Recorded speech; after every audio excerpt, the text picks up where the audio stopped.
mediasi kalau pihak mukanya datang, karena mediasi itu adalah antara prinsipal dengan prinsipal, Dr. Reja dengan Nikita, ya. Mediasi itu kan perdamaian, ujungnya nanti kan perdamaian. Mereka akan ketemu, ya, ketemu diskusi, deal, salaman.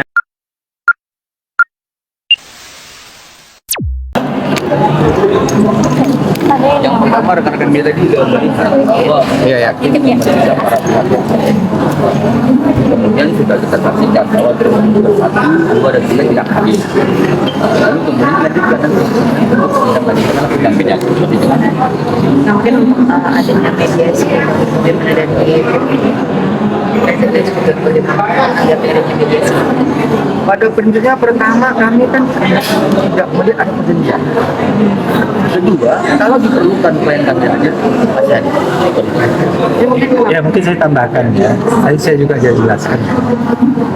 Menurut peraturan mediasi dari Mahkamah Agung, para pihak itu, para pihak prinsipal ya namanya ya, klien, kalau kami sebenarnya klien prinsipal, itu datang di mediasi. Ya, khusus mediasi itu ada peraturannya. Klien kami Dr. Reja, Dr. Mufid bersedia datang nanti pada saat mediasi. Ini masih pemeriksaan berkas awal. Tadi kan cuma buka dokumen, ngecek pihaknya datang semua apa tidak. Kemudian kami kan diminta untuk menemui hakim mediasi, mediator. Ya, nah disitulah nanti waktu mediator mengatakan jadwalnya bisa katakanlah besok. Ya, besok Dr. Reja, Dr. Mufid akan datang untuk mediasi. Kalau pihak mukanya datang, karena mediasi itu adalah antara prinsipal dengan prinsipal, Dr. Reja dengan Nikita, ya. Mediasi itu kan perdamaian, ujungnya nanti kan perdamaian. Mereka akan ketemu, ya, ketemu diskusi, deal, salaman, oke, ya. Tapi kalau dari pihak Nikita tidak bisa datang, Dr. Reja-nya sama Dr. Mufidnya kami datangkan, dia mau deal sama siapa coba? Kalau mau deal ya? Ya, kalau mau deal sama siapa dia deal? Sama penasihat hukum. Kalau penasihat hukum mereka, kuasa hukum mereka deal sama kami aja dealnya. Ngapain mesti Dr. Reja, Dr. Mufid? Ya, jadi selalu di media dikatakan seolah-olah Dr. Reja, Dr. Mufid ini menghindar, tidak mau datang sidang. Ya, itu kami luruskan kembali. Ya, bukan tidak mau datang, bukan tidak mau datang ke sini, bukan takut, bukan menghindar, bukan. Tapi pada waktunya pasti datang. Kami pastikan dia datang. Dengan catatan pihak Nikitanya datang supaya mereka bisa bertemu, bicara diskusi, deal, salaman, ya. Tapi kami pastikan lagi kalau Nikita tidak datang, Dr. Reja, Dr. Mufid datang mau salaman sama siapa, mau diskusi sama siapa, mau damai dengan siapa, ya. Jadi paham ya kenapa selalu dikatakan Dr. Reja takut, Dr. Reja menghindar. Jangan begitu ya. Ada waktunya kok. Ini hukum. Hukum itu harus taati. Pada saat ditentukan hukum datang, pasti datang. Sehingga kalau misalkan yang sudah datang dia Pasti datang. Kalau Nikita datang ya dia udah pasti cepat-cepat datang gitu. Tapi kalau Nikita nggak datang dia mau deal sama siapa? Ya kan nggak ada temannya diskusi, nggak ada temannya salaman nanti. Ya nanti salamannya sama saya lagi dia. Ya kan? Nah, ada paham ya. Jadi jangan dibilang dia takut menghindar segala macamnya. Tolong itu dicatat ya. Tapi mungkin sebelum sidang ini ada pesan apa gitu sih dari Dr. Reja tentang dokter ini mungkin. Ya pada prinsipnya beliau mempertanyakan pada kami. Ya pasalnya adalah makam, saya datang enggak? Ya kami bilang nggak usah datang. Itu aja. Ya. Karena kami yang melarang dia pada hari ini. Oh iya dong, ngapain kita punya kuasa hukum kalau itu? Selain kita harus ada di sini. Ya. Nah, mungkin tadi kan juga sempat diusahakan itu dari luar itu kenapa? Oh begini, jadi kita kan menilai bahwa mediator yang kita sukai itu kelihatannya akan mampu menangani masalah ini, bisa kan ketemu titik temu lah. Nah, tapi ternyata pihak lawan tidak bersedia menggunakan apa yang kami usulkan. Makanya tadi kami kembali kepada majelis hakim memutuskan.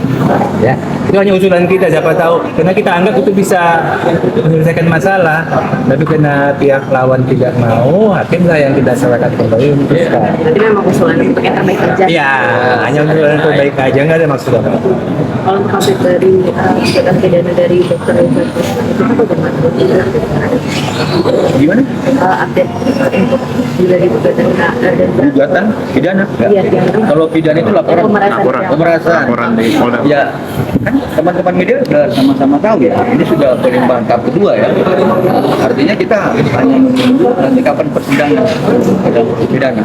Tapi yang perlu kami sampaikan bahwa pada saat rilis dari Kejaksaan Negeri Jakarta Selatan ada satu perubahan ya, pasal dari 368 ke 369 dari pemerasan secara fisik menjadi pemerasan secara verbal itu. Nah, yang kedua penting kami sampaikan dicatat bahwa adanya penambahan pasal yaitu pasal penyertaan pasal 55 yaitu plegen, non plegen, pedal plegen ya, artinya ada yang menyuruh, kemudian ada yang berserta dan sebagainya. Berarti ada yang lain gitu. Jadi catatan yang paling penting ya seperti itu. Tapi untuk korban depan kita di pelaporan ini kan sampai 100. Itu bagaimana? Oh ya begini. Dia itu kan menuntut kan karena ditahan tidak bisa kerja. Ya. Setelah P21 berarti kan penahanannya sah. Ya, sah itu penahanannya. Kalau mungkin kemarin belum P21 kita belum bisa katakan sah. Tapi dengan ada P21 itu penahanannya sah. Kenapa ditahan oleh polisi atau kejaksaan? Itu kan ada undang-undangnya. Ada undang-undangnya itu, makanya mereka berani nahan. Kalau memang tetap dianggap salah, nanti kita audiensi ke Presiden sama ke DPR, supaya undang-undangnya dirubah. Ya, supaya dinyatakan oleh undang-undang yang baru, tolong supaya pemerasan sama TPPU jangan ditahan. Kalau itu tidak keluar undang-undang yang baru, satu M-nya kita kasih. Ya. Nah, tapi dia tunggu dulu, undang-undangnya dirubah dulu ya. Kita kasih 100 M-nya, nggak masalah. Itu kecil kok kata pengacara dari sana ya. Itu kecil ya, kita juga kasih aja ya. Tapi tunggu undang-undangnya dirubah dulu. Menyatakan bahwa pelaku pemerasan, pelaku TPPU tidak ditahan. Kita kasih uang. Ya. Oke? Mungkin tadi ada info kalau Dr. Jalbari sedang melakukan pemeriksaan di Polda, itu mungkin boleh konfirmasi Pak? Nah itu ya, jadi perlu kami tegaskan ya. Ini kan isu yang berkembang ini kan sebenarnya hal yang tidak benar, ini keliru ya. Sampai dengan sekarang kami dari penasihat hukum belum mendapat informasi apapun secara resmi dari pihak penyidik Polda Metro Jaya terkait apa. Nah, tapi ya kalau nanti ada panggilan resmi kami akan hadiri. Ya seperti itu. Berarti sekali lagi ditegaskan memang tidak ada hari ini. Tidak ada. Menghadiri Polda. Ya tidak ada. Jadi Kalau dia ke sana kan kami pasti ikut ke sana mendampingi. Kami di sini berarti dia nggak ke sana kan gitu kan? Jadi begini ya, saya mau pesankan kepada masyarakat melalui kesempatan ini. Klien kami ini kan sudah banyak menjadi korban gitu, tapi tolonglah jangan digiring-giring opini-opini yang buruk gitu. Nah kalau nanti misalkan sesuatu hal yang kami bongkar sekarang kan nggak bagus juga. Ini kan kami menghargai jasa penuntut umum. Nah tapi yang pasti kami mohon ya jangan terlampau mengiring-giring opini-opini yang tidak benar seperti itu ya, yang artinya mengarah kepada penuntutan terhadap klien kami, terlebih kepada body shaming ya. Seperti itu. Oke? Oke. Ya. Boleh Bapak ini. Oh iya. Ya. Iya sini. Kembali. Minta tolong Pak. Ya.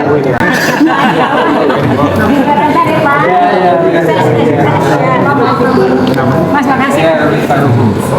Kami pasal masyarakat juga ya. Kami sebagai keluarga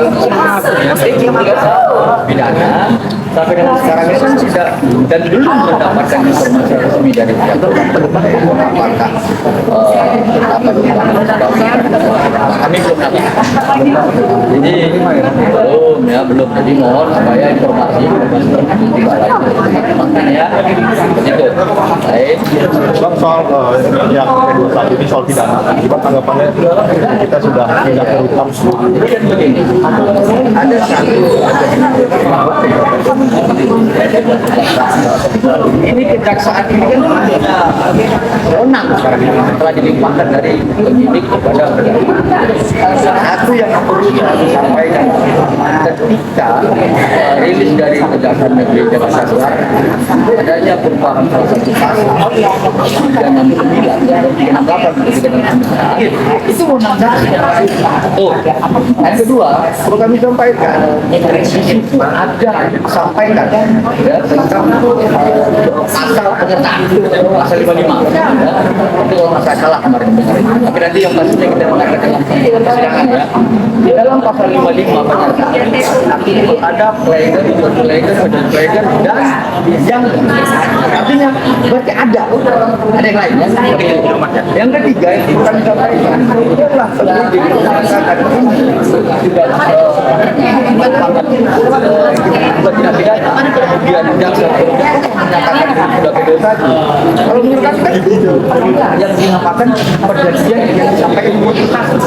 Artinya apa? Penyidik itu tidak menyidik. Ada kan penyidik? Oh tidak ada perjanjian. Yang ada. Seperti itu. Oke? Berarti ada perubahan pasal di situ. Nah, yang kemarin disampaikan ada perubahan pasal di sembilan. Tapi yang penting adalah pasal 55 penyertaan. Ya, penyertaan itu penting itu. Jadi ke depan kita akan terangkan ya. Ya. Terkait barang bukti yang menarik. Di situ ada uang yang disita oleh Itu bukan uang kan? benar 3,5 dan ada satu Oh iya. apakah itu uang yang hasil kerja ke Kita aja yang tidak mungkin dilakukan kalau tidak akhirnya memang ada laporan saksi ya. ya kita tidak tahu tapi tidak mungkin dilakukan pemerintahan kalau tidak terkait dengan kita jadi Oke. Ya, terima kasih ya.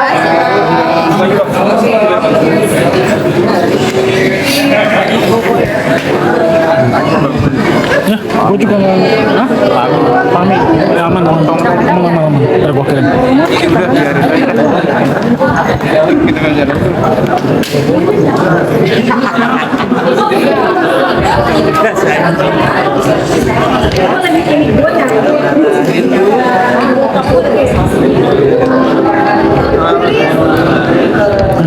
Gue belum ngambil ini.